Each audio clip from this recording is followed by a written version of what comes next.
I also think we can prepare for leave. So George, to go back to your example, you are the project lead, you do the client handling, but if you notify your clients, I mean, how many have you got? How many are you working with? How many phone calls or emails would you need to send to notify them all? Probably only about five or six.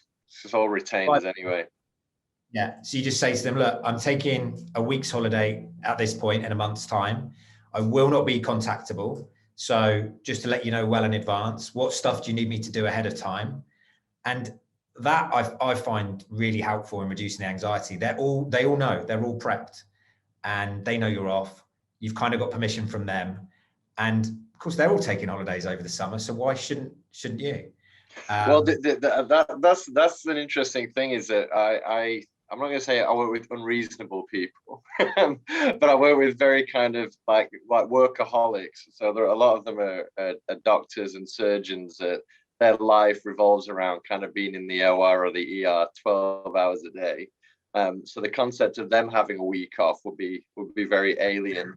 So if I always have that nervousness. If I say, well, I'm having a week off, they'd either have kind of resentment or they would be seen as like a huge sign of laziness, from their part. But I probably project a lot onto them as well.